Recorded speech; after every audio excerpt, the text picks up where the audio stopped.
ګرانو لیدونکو السلام علیکم. د افغانستان د اسلامي جمهوریت جمهور رئیس محمد اشرف غني پرون له غرمې مخکې د سعودي عربستان له لوري د قرآن عظیم شان د سل زره ټوکونو د هدیې په مراسمو کې چې په چهار چنار ماڼۍ کې جوړ شوي وو ګډون وینا وکړه.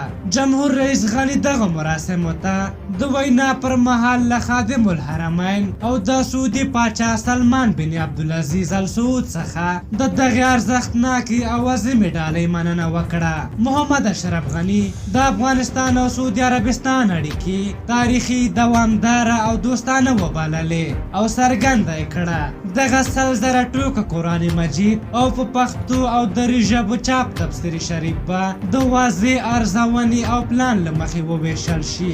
جمهور رئیس وویل خادم حرمین شریفین د برحقه جهاد پر مهال چې ولی عهد و له افغان مجاهدینو سره د پام وړ مرستې کړې او له افغانستان څخه ښې خاطرې لري.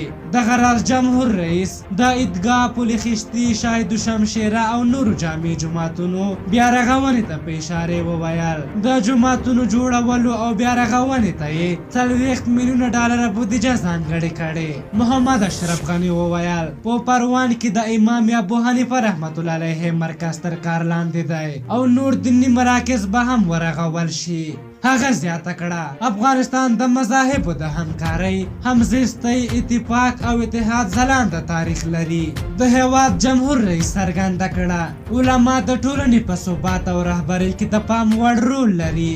جمهور رئیس وویل د علماو د مالی اړتیاو پوره کولو ته اساسي پاملرنه کیږي.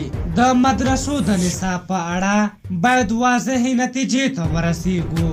د منابعو په لګولو باید تجدید نظر وشي او په هغه ځای کې مصرف شي چیرې چې واضح نتیجه لري. ورپسې په افغانستان کې د سعودي عربستان استوګن سفیر جاسم محمد الخالدي وویل خادم حرمین شریفین او د سعودي عربستان پاچا سلمان بن عبدالعزیز خوښ دی چې د جمهور رئیس غني په غوښتنه د ملک فهد مطبوعې چاپ قرآن شریفونه افغانستان ته هدیه کوي. په هر حال له قرآن عظیم شانه به بله لویه هدیه چېرته وي موږ مننه ترې کوو او د ډاکټر اشرف غني نه چې د مسجدونو جوړولو او نورو اسلامي امورو ته یې ځانګړې پاملرنه کړې د هغه د هڅو قدرداني کوو.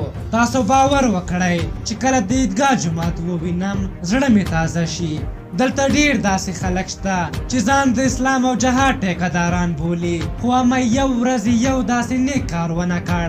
په هر حال تاسو د ولسمشر غني د خبرو په هکله او د سعودي عربستان د دغې هدیې په هکله څه نظر لرئ؟